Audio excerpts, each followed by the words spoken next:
PR নয়, চলমান পদ্ধতিতেই হবে নির্বাচন, শঙ্কিত নন শাপলা প্রতীক দাবিতে এনসিপির আক্রমণাত্মক ভূমিকায় জানিয়েছেন সিইসি। পিআর দাবির উদ্দেশ্য দুর্বল সরকার প্রতিষ্ঠা বলেছেন সালাউদ্দিন। ডাক্তার জাহিদ জানালেন বিএনপির নমিনেশন শিগগিরই।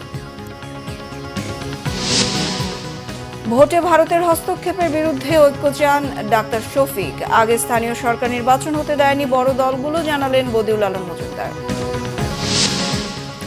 ফেব্রুয়ারির প্রথমার্ধে নির্বাচন দিতে সরকারের প্রতিশ্রুতি পুনর্ব্যক্ত করলেন প্রধান উপদেষ্টা। জানিয়েছেন গণতান্ত্রিক উত্তরণে নেতৃত্ব দিচ্ছেন তরুণদের। ক্রাউন সিমেন্ট সংবাদ শিরোনাম দিচ্ছিলেন। শাপলা প্রতীক সহ নিবন্ধনের বিষয়ে জাতীয় নাগরিক পার্টি এনসিপি নেতাদের আক্রমণাত্মক মন্তব্যে শঙ্কিত নয় ইসি, জানিয়েছেন সিইসি এএমএম নাসির উদ্দিন। আইনানুযায়ী চলমান পদ্ধতিতে ভোট হবে আরপিওতে, পিআর পদ্ধতি না থাকায় এটি নিয়ে ভাবছে না ইসি। জানালেন জাতীয় পার্টির আসল অংশ কোনটি তা নিয়ে দ্বিধায় আছেন তিনি। আরও জানাচ্ছেন আসমা আক্তার নূপুর। প্রধান নির্বাচন কমিশনারের কানাডা সফর ও সমসাময়িক বিষয় নিয়ে বৃহস্পতিবার বিকেলে রাজধানীর আগারগাঁও নির্বাচন কমিশন ভবনে সাংবাদিকদের সাথে কথা বলেন প্রধান নির্বাচন commissioner CEC AMM Nasir Uddin. CEC বলেন, সংবিধান ও আরপিওর বাইরে অন্য কোনো পদ্ধতিতে নির্বাচন করার সুযোগ নেই। আইন অনুযায়ী ভোট চলমান পদ্ধতিতে হবে। ভোট তো আমাদের আরপিওতে যা আছে সেই পদ্ধতিতে। পিআরটা তো আরপিওতে তো নাই, আমার সামনে তো আরপিও। আমি তো আমাকে যদি আরপিওটা বদলাইয়া যদি এটা অন্য একটা দিয়ে দেয় তাহলে এটা আরপিও আইন না বদলাইলে তো পারি না। আমার সামনে তো আরপিও আছে। আরপিওটা তো যে আপনারা জানেন কিভাবে ভোট কালেক্ট করতে হয়, আমাকে তো আরপিও নিয়ে আগাতে হচ্ছে। শাপলা প্রতীক সহ নিবন্ধনের বিষয়ে এনসিপি নেতাদের আক্রমণাত্মক মন্তব্যে শঙ্কিত নয় ইসি বলেও জানান তিনি। সিএসি বলেন, শাপলাকে কোনো দলের প্রতীক হিসেবে কেন দেয়া হচ্ছে না তার ব্যাখ্যা দেবে না নির্বাচন কমিশন। এটা রাজনৈতিক দল তো আমাদের stakeholder, major stakeholder, আর এরা একটা অভ্যুত্থানে নেতৃত্ব দেওয়া দল, আপনারা জানেন। নেতৃত্ব দেওয়া, তারা এখানে অ্যাক্টিভলি পার্টিসিপেট করা দল। সুতরাং এবং তারা একটা চিঠি দিয়েছে, এই চিঠি দেওয়ার মধ্যে আমি কোনো অসুবিধা দেখি না। রাজনীতিবিদরা অনেক কথা বলেন, এটা ওনাদের বলার অধিকার আছে, ওনারা বলতে পারেন। আমরা তো আর সেই রকমভাবে জবাব দিতে পারবো না, আমরা শুনতে পারবো। আমরা শ্রোতা হিসাবে অত্যন্ত উত্তম, আমাদের কাজে আমরা যথারীতি আইন মোতাবেক করেই যাব। না, মুঠেও হুমকি মনে করি না, কারণ ওনারা তো ওনাদের দেশদ্রোহী না, ওনারা দেশপ্রেমিক তো। জানান, জাতীয় পার্টিকে সংলাপে ডাকা হবে কিনা তা সময় এলে বলা যাবে। ফেব্রুয়ারিতে ভোট করার লক্ষ্যে সবার সহযোগিতা লাগবে বলে জানান প্রধান নির্বাচন কমিশনার এএমএম নাসির উদ্দিন। আসমা আক্তার নূপুর, বাংলা ভিশন, ঢাকা। এদিকে বিএনপির স্থায়ী কমিটির সদস্য সালাউদ্দিন আহমেদ বলেছেন, পিআর পদ্ধতির মাধ্যমে দুর্বল সরকার গঠন করতে চায় একটি পক্ষ। স্থায়ী কমিটির আরেক সদস্য ডাক্তার এজেডএম জাহিদ হোসেন বলেছেন, কয়েক সপ্তাহের মধ্যেই দেশে ফিরবেন তারেক রহমান। বিএনপি নেতারা বলেছেন, জনগণের কাছে সমাদৃত ব্যক্তিরাই আগামী নির্বাচনে মনোনয়ন পাবেন। আরও জানাচ্ছেন Sikandar Eman. Bangladesh nationalist British law student অ্যালায়েন্সের 15তম প্রতিষ্ঠা বার্ষিকী উপলক্ষে সেমিনারটি হয় সুপ্রিম কোর্ট মিলনায়তনে। এতে বিএনপির স্থায়ী কমিটির সদস্য সালাউদ্দিন আহমেদ আগামী নির্বাচন ও পিআর পদ্ধতির বিষয়ে কথা বলেন। বাংলাদেশে এটা কারা চালু করতে যাচ্ছে, তাদের পিছনের উদ্দেশ্য কি? একটা উদ্দেশ্য তো অবশ্যই আছে যাতে কিছু সিট বেশি হয়, কিন্তু আরেকটা উদ্দেশ্য আছে বাংলাদেশে সবসময় যেন অস্থিতিশীল পরিস্থিতি থাকে। বাংলাদেশে যদি সবসময় অনৈক্য থাকে, অস্থিতিশীলতা থাকে, তাহলে শেখ হাসিনার মতো আরেকটা ফ্যাসিস্টের উদয় হতে পারে এবং তাদের মধ্য দিয়ে তাদের সমস্ত স্বার্থ আদায় হতে পারে। অথবা দুর্বল সরকারের কাছে যা কিছুই দাবি করা যাবে, সমস্ত দাবি আদায় করা যাবে। ডিপ্লোমা ফার্মাসিস্ট অ্যাসোসিয়েশনের নবগঠিত কমিটির সদস্যদের নিয়ে শহীদ রাষ্ট্রপতি জিয়াউর রহমানের মাজারে শ্রদ্ধা জানান বিএনপির স্থায়ী কমিটির সদস্য ডাক্তার এজেডএম জাহিদ হোসেন। এ সময় তিনি জানান, ত্রয়োদশ জাতীয় সংসদ নির্বাচনে প্রতিদ্বন্দ্বিতার জন্য বিএনপি শিগগিরই দলীয় মনোনয়ন চূড়ান্ত করবে। বাংলাদেশ জাতীয়তাবাদী দলের ভারপ্রাপ্ত চেয়ারম্যান শুধু বিএনপির নেতৃত্ব দিবেন না, গণতন্ত্র পুনরুদ্ধারের আন্দোলনের যারা সম্পৃক্ত ছিলেন সকল মানুষের নেতা জনাব তারেক রহমান। এবং আমি কয়েকদিন আগেও বলেছি, আপনারা দেখতে পাবেন যে কয়েক সপ্তাহ বলেছিলাম, ইনশাল্লাহ কয়েক সপ্তাহের মধ্যে ইনশাল্লাহ তারেক রহমান এসে বিএনপির নির্বাচনী প্রক্রিয়া নয়, গণতন্ত্র পুনরুদ্ধারের শেষ লগ্ন সেটির নেতৃত্ব দিবেন জনাব তারেক রহমান। এদিকে নয়াপল্টন বিএনপির কেন্দ্রীয় কার্যালয়ে সাংবাদিকদের সাথে কথা বলেন বিএনপির সিনিয়র যুগ্ম মহাসচিব রুহুল কবির রিজভী।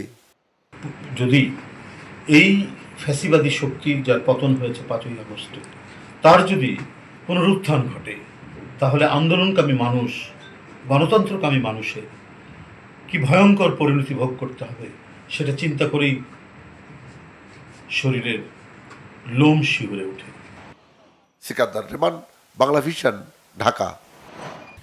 নির্বাচন নিয়ে মানুষের মধ্যে যে অবিশ্বাস তৈরি হয়েছে তা দূর করে আস্থা তৈরির আহ্বান জানিয়েছেন বিএনপি মহাসচিব মির্জা ফখরুল ইসলাম আলমগীর। জামায়াতে ইসলামের সাথে বিএনপির সম্পর্কের অবনতি হয়নি বলে উল্লেখ করেন তিনি। যুক্তরাষ্ট্র ভিত্তিক গণমাধ্যম ঠিকানাকে দেয়া সাক্ষাৎকারে দলের ভারপ্রাপ্ত চেয়ারম্যান তারেক রহমানের দেশে ফেরার বিষয়ে কথা বলেন বিএনপি মহাসচিব। যে অবিশ্বাস মানুষের মধ্যে তৈরি হয়েছে, সে অবিশ্বাস সৃষ্টি দূর করে বিশ্বাস সৃষ্টি করার জন্য এটা আপনাকে কাজ করতে হবে, সেগুলোর জন্য আপনাকে সেভাবে এগোতে হবে। আমরা এখন যেটা দেখছি, একটা জিনিস আমি কনভিন্স যে ডক্টর মোহাম্মদ ইউনূস তিনি নির্বাচন করতে চান, এই ব্যাপারে তিনি খুব দৃঢ় চিত্ত সহযোগী করছেন। এবং বিশেষ করে আমাদের দলের একটি চেয়ারপারসন তারেক রহমান সঙ্গে মিটিং এর পরে এটা আপনার নিশ্চিত হয়ে গেছে। জামাত ইসলামের সঙ্গে আমাদের সম্পর্ক কোনো খারাপ হয়নি।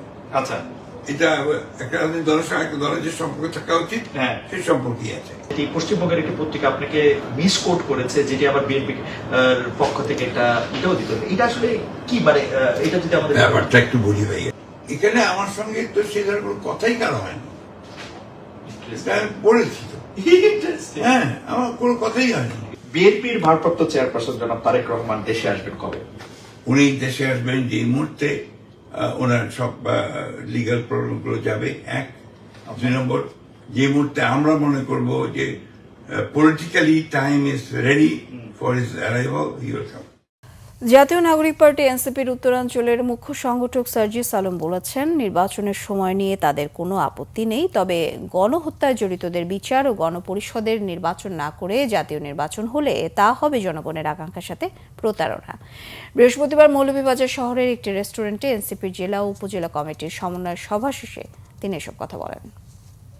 আগামীর বাংলাদেশে আমরা যেন দয়া করে কোনো দল মার্কার প্রতি অন্ধ হয়ে, আমার পূর্বসূরি কেউ একজন দিয়েছিল দেখে ওইভাবে ওই ভোট দেওয়ার প্রক্রিয়াতে না যাই। আমরা 5 বছরে একবার এই গণতান্ত্রিক অধিকার চর্চার সুযোগটা পাই।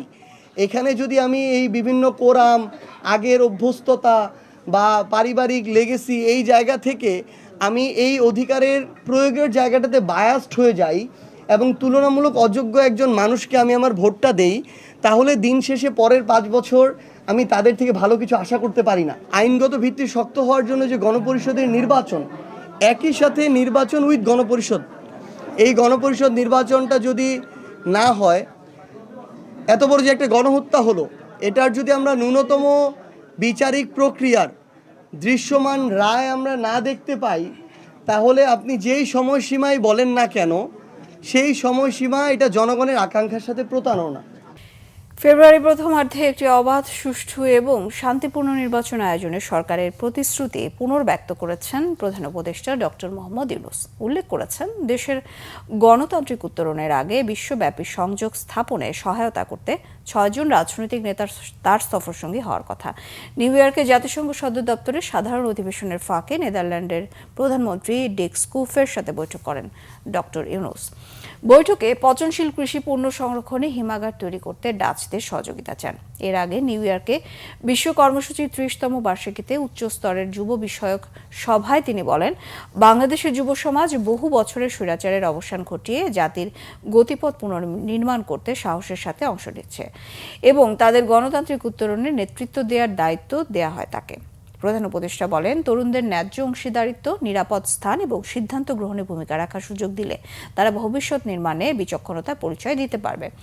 বাংলাদেশ একটি জাতীয় যুব উদ্যোক্তা নীতি তৈরি করছে, যার মাধ্যমে অর্থ, দক্ষতা এবং বাজারে প্রবেশাধিকার নিশ্চিত করে তরুণদের চাকরি প্রার্থীর পরিবর্তে চাকরির সৃষ্টিকারী করে তুলবে। Entrepreneurship is the future of the youth, not jobs. We keep talking about jobs. In Bangladesh, we witness an extraordinary power of youth. They rose with courage to end years of autocracy, reset our nation's course, and entrusted me with the responsibility of steering reforms and democratic transition. আগামী নির্বাচনে প্রতিবেশী দেশের যে কোনো হস্তক্ষেপের বিষয়ে সবাইকে ঐক্যবদ্ধ থাকতে হবে। Chinese people's institute for foreign অ্যাফেয়ার্সের প্রতিনিধি দলকে সে কথাই জানিয়েছেন জামায়াতে ইসলামের আমির ডাক্তার শফিকুর রহমান। বৃহস্পতিবার রাজধানীর মগবাজারে বাংলাদেশ জামায়াতে ইসলামীর কেন্দ্রীয় কার্যালয়ে দলটির আমির ডাক্তার শফিকুর রহমানের সঙ্গে সৌজন্য সাক্ষাৎ করেন Chinese people's institute for foreign অ্যাফেয়ার্সের vice president Zhou Pingjian সহ উচ্চ পর্যায়ের প্রতিনিধি দল। সাক্ষাৎ শেষে ব্রিফিংয়ে এ বিষয়ে জানান দলটির সেক্রেটারি জেনারেল অধ্যাপক মিয়া গোলাম পরওয়ার। বলেন, সকল গ্রহণযোগ্য নির্বাচনে জামায়াত অংশগ্রহণ করেছে। অভ্যুত্থানের 1 বছর পেরিয়ে গেলেও দেশকে নিয়ে আওয়ামী লীগের ষড়যন্ত্র এখনো অব্যাহত। সেই ষড়যন্ত্র মোকাবেলা করে দেশকে এগিয়ে নিতে জামায়াতের আমির প্রত্যয় ব্যক্ত করেছেন বলেও জানান জামায়াতের সেক্রেটারি জেনারেল।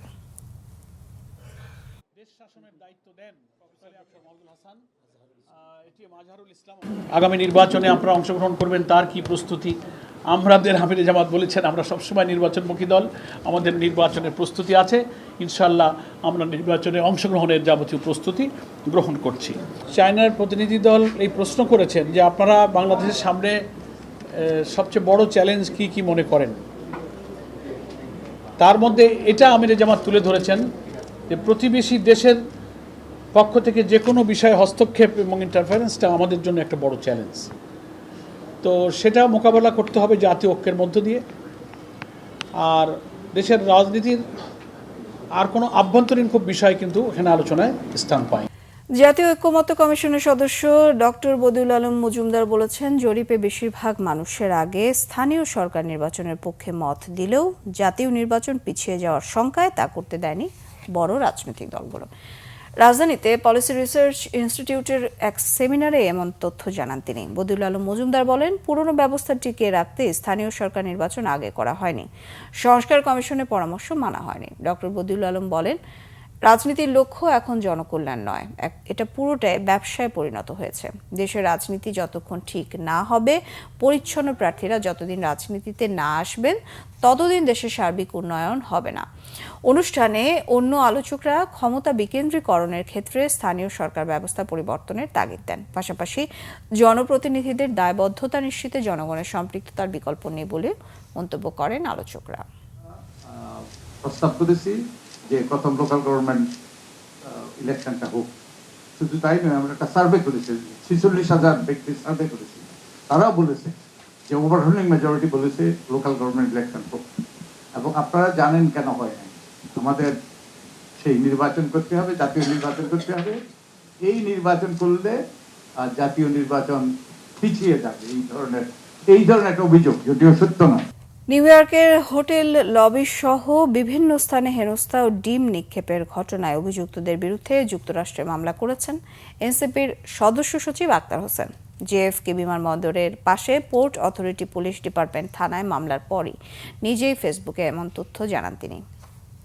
যারা সেই দিন আমাদের উপর হামলা করেছিল এবং হত্যা চেষ্টা করেছিল, ডেথ থ্রেট দিয়েছিল, তাদের ব্যাপারে আমরা এখানে মামলা দায়ের করেছি এবং একই সাথে ইউএস পুলিশকে আমরা এই বিষয়টা অবহিত করেছি যে যারা এই ঘটনাগুলো যুক্তরাষ্ট্রে ঘটাচ্ছেন তারা বাংলাদেশে নিষিদ্ধ এমন একটি সংগঠনের সঙ্গে জড়িত, যারা গত বছর বাংলাদেশে গণহত্যা চালিয়েছেন, মানবতা বিরোধী অপরাধ চালিয়েছেন এবং ইউএনের যে রিপোর্ট সে ব্যাপারে আমরা তাদেরকে অবহিত করেছি।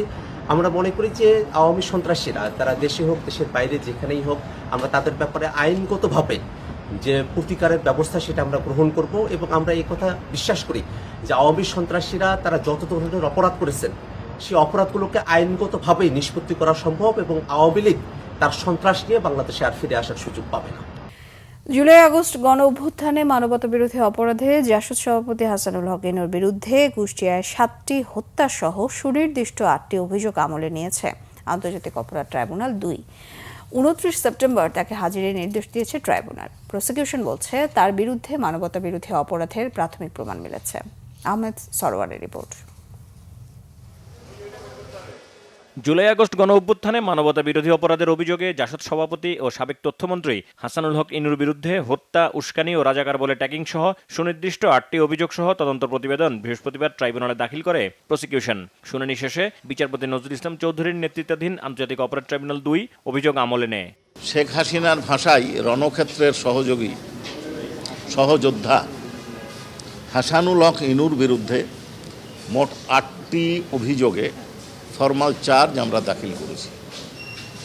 অনারেবল ট্রাইব্যুনাল 2 আমাদের ফর্মাল চার্জ সংশ্লিষ্ট ডকুমেন্ট বিবেচনা করে আসামি হাসানুল হক ইনুর বিরুদ্ধে 8টি চার্জের অভিযোগ আমলে নিয়েছেন এবং আগামী 29 তারিখ প্রোডাকশন ওয়ারেন্ট, যেহেতু সে অন্য একটা মামলায় আটক আছে, তাকে অনারেবল ট্রাইব্যুনাল 2-এ হাজির করার নির্দেশ দিয়েছে। প্রাথমিক প্রমাণে অভিযোগগুলো গ্রহণযোগ্য হয়েছে বলে জানিয়ে প্রসিকিউশনের পক্ষ থেকে বলা হয়েছে, ইনুর বিরুদ্ধে অভ্যুত্থান দমনে বিভিন্ন সিদ্ধান্ত গ্রহণে সরকারকে সহযোগিতা এবং উস্কানির অভিযোগ আনা হয়েছে। এই আসামি জনাব হাসানুল হক ইনুর এলাকা কুষ্টিয়াতে যে মানবতা বিরোধী অপরাধ সংঘটিত হয়েছে এবং এই গণ অভ্যুত্থান চলাকালে উনি দেশীয় এবং বিদেশি বিভিন্ন মিডিয়াতে সাক্ষাৎকার প্রদান করে এই মানবতা বিরোধী অপরাধ চালিয়ে যাওয়ার জন্য আইনশৃঙ্খলা বাহিনী এবং তার 14 দলীয় জোটের নেতাকর্মীকে উস্কানি দিয়েছেন, আদেশ দিয়েছেন। উনি বেশ কয়েকটি 14 দলীয় জোটের বৈঠকে উপস্থিত থেকে এই ছাত্র জনতার উপরে আন্দোলন দমনের নিপীড়ন চালানোর জন্য যে সিদ্ধান্তগুলো গ্রহণ করা হয়েছে সেই বৈঠকে উপস্থিত ছিলেন, সিদ্ধান্ত দিয়েছেন, মতামত দিয়েছেন, ফ্যাসিলিটেট করেছেন, যেগুলো প্রত্যেকটি এই আইনের অধীনে একটি করে অপরাধ। এবং বাংলাদেশের নাগরিক পৃথিবীর যে কোনো জায়গায় গিয়েই যদি বাংলাদেশে কোনো মানবতা বিরোধী অপরাধ পরিচালনায় ইনসিস্ট করে, অ্যাবেট করে, ফ্যাসিলিটেট করে, তবে তার বিচারও বাংলাদেশে করতে পারবে এই ট্রাইব্যুনাল। সে কারণেই জনাব হাসানুল হক ইনু মুম্বাইয়ে দি মিরর নামে একটা সংবাদে তিনি যে সাক্ষাৎকার দিয়েছেন সেটিও এই ট্রাইব্যুনালের বিচার্য মর্মে প্রসিকিউশন ফর্মাল চার্জে উল্লেখ করেছে। এদিকে চাংখারপুলে মানবতা বিরোধী অপরাধের মামলায় 17তম সাক্ষী কনস্টেবল আশিক খান সাক্ষ্য দিয়েছেন। সাক্ষ্য গ্রহণ ও জেরা করা হয়েছে আশুলিয়ায় পুড়িয়ে হত্যার মামলার আসামিদের। আহমেদ সরওয়ার, বাংলা ভিশন, ঢাকা। জুলাই ছাত্র জনতার আন্দোলনে চট্টগ্রাম নগরীর চান্দগাঁও থানার শহীদুল ইসলাম শহীদ হত্যা মামলায় সাবেক পররাষ্ট্রমন্ত্রী ডক্টর হাসান মাহমুদ, সাবেক ভূমিমন্ত্রী সাইফুজ্জামান চৌধুরী জাবেদ ও সাবেক শিক্ষামন্ত্রী মহিবুল হাসান চৌধুরী নওফেল সহ 231 জনের বিরুদ্ধে চার্জশিট গ্রহণ করেছেন আদালত। মামলার তদন্ত কর্মকর্তা দাখিল করা চার্জশিটের গ্রহণযোগ্যতা শুনানি শেষে চার্জশিট গ্রহণের এই আদেশ দেন চট্টগ্রাম মেট্রোপলিটন ম্যাজিস্ট্রেট মোহাম্মদ মুস্তফা। এর আগে গত 30 জুলাই মামলার তদন্ত কর্মকর্তা চান্দগাঁও থানার উপপরিদর্শক মোহাম্মদ ফয়সাল 231 জনকে আসামি করে আদালতে অভিযোগপত্র জমা দেন।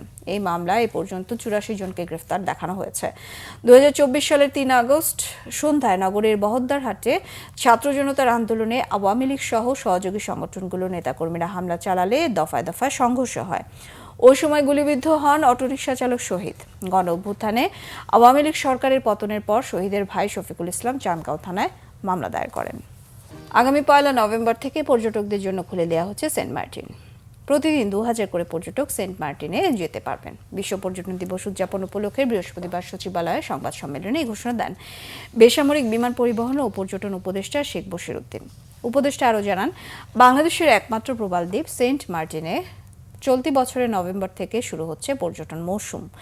আগামী বছরের ফেব্রুয়ারি মাস পর্যন্ত ভ্রমণ করতে পারবেন পর্যটকরা। তিনি জানান, 1 নভেম্বর থেকে ফেব্রুয়ারি পর্যন্ত পর্যটকদের জন্য সেন্ট মার্টিন খোলা থাকবে। তবে নভেম্বর ও ডিসেম্বর মাসে শুধু দিনের বেলা সেন্ট মার্টিন ভ্রমণ করা যাবে। আর জানুয়ারি ও ফেব্রুয়ারি মাসে রাতে অবস্থান করতে পারবেন পর্যটকরা। উপদেষ্টা আরও জানান, পর্যটকদের যাওয়া নিয়ন্ত্রণের জন্য একটি সফটওয়্যার তৈরি করা হয়েছে। পরিবহন ব্যবস্থার সঙ্গে সমন্বয় করে রেজিস্ট্রেশনের ভিত্তিতে এই সফটওয়্যার পরিচালিত হবে। এর আগে সেন্ট মার্টিনে ভ্রমণে যাওয়া পর্যটক ও অনুমোদিত জাহাজ নিয়ন্ত্রণে যৌথ কমিটি গঠন করে পরিবেশ, বন ও জলবায়ু পরিবর্তন মন্ত্রণালয়। উপদেষ্টা জানান, সেন্ট মার্টিন দ্বীপ বাঁচানোর প্রয়াসকে ভিত্তিহীন কথা দিয়ে ভিন্ন পথে পরিচালিত করার সুযোগ নেই। সেন্ট মার্টিন দ্বীপ বাঁচাতে বন্ধ রাখা হচ্ছে। সরকার নতুন কিছু নয়, বরং বহু পুরনো সিদ্ধান্ত বাস্তবায়ন করেছে বলেও জানান শেখ বশিরউদ্দিন। বৈচিত্র্য এবং আমাদের সেন্ট মার্টিন একটা ছোট্ট একটা দ্বীপ বাংলাদেশের, ওখানকার যে জীববৈচিত্র্য এটার মধ্যে ব্যাপক পার্থক্য রয়েছে। ওখানকার জনবসতি, এখানকার জনবসতি, এর যে সামগ্রিকতার বিবেচনায় আমাদের মানে সুনির্দিষ্ট কারণ রয়েছে আমাদের পরিবেশ মন্ত্রণালয় এটাকে নিয়ন্ত্রণ করার। মাত্র 10 টাকায় পূজার বাজার। দরিদ্র সনাতন ধর্মাবলম্বীদের জন্য দুর্মূল্যের বাজারে পূজার আয়োজনে স্বস্তি আনতে 10 টাকায় পূজার বাজারের আয়োজন করেছে বেসরকারি সংস্থা বিদ্যানন্দ ফাউন্ডেশন। মাত্র 10 টাকায় চাল, ডাল, তেল, দুধ, চিনি, ডিম সহ নানা পণ্য নিতে পেরে হাসিমুখে ঘরে ফিরছেন সুবিধাভোগীরা। গ্যালমান শফির রিপোর্টে বিস্তারিত। শুরু হয়েছে পূজার আনুষ্ঠানিকতা। দুর্মূল্যের বাজারে বিশেষ আয়োজনের সামর্থ্য নেই সনাতন ধর্মের অনেক দরিদ্র পরিবারেরই। তাদের কথা মাথায় রেখেই নামমাত্র মূল্যে খাদ্যপণ্য সরবরাহ করেছে বিদ্যানন্দ ফাউন্ডেশন। 10 টাকায় পূজার বাজার সংগ্রহ করতে সোহরাওয়ার্দী উদ্যানের রমনা কালী মন্দিরে রাজধানীর বিভিন্ন প্রান্ত থেকে আসেন নানা বয়সের মানুষ। মন্দিরের পাশে প্যান্ডেলের নিচে থরে থরে সাজানো শাড়ি, জামা সহ চাল, ডাল, তেল, দুধ, চিনি, আলু সহ নানা খাদ্যপণ্য। মাত্র 10 টাকায় পাওয়া যাবে এসব পণ্য।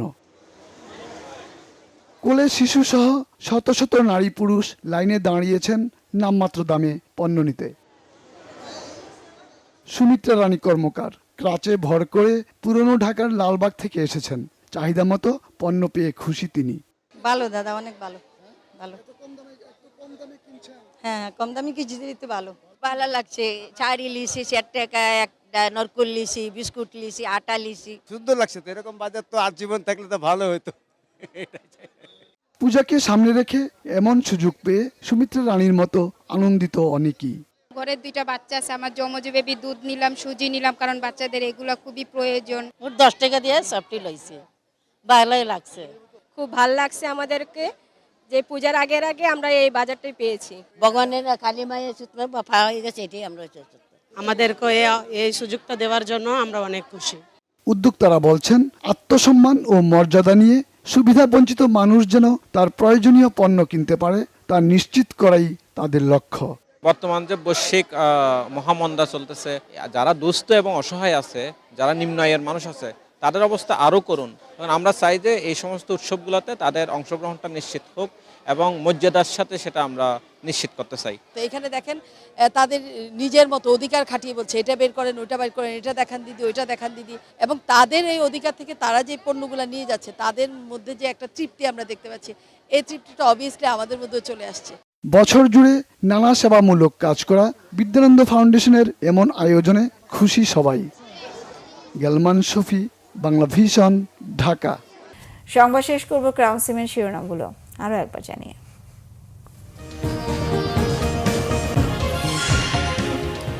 পিআর 9 চলমান পদ্ধতিতেই হবে নির্বাচন, শঙ্কিত নন শাপলা প্রতীক দাবিতে এনসিপির আক্রমণাত্মক ভূমিকায় জানিয়েছেন সিইসি। পিআর দাবির উদ্দেশ্য দুর্বল সরকার প্রতিষ্ঠা বলেছেন সালাউদ্দিন। ডাক্তার জাহিদ জানালেন বিএনপির নমিনেশন শিগগিরই। ভোটে ভারতের হস্তক্ষেপের বিরুদ্ধে ঐক্য চান ডাক্তার শফিক। আগে স্থানীয় সরকার নির্বাচন হতে দেয়নি বড় দলগুলো, জানিয়েছেন বদিউল আলম মজুমদার। ফেব্রুয়ারির প্রথমার্ধে নির্বাচন দিতে সরকারের প্রতিশ্রুতি পুনর্ব্যক্ত করলেন প্রধান উপদেষ্টা। জানালেন গণতান্ত্রিক উত্তরণে নেতৃত্ব দিচ্ছেন তরুণদের।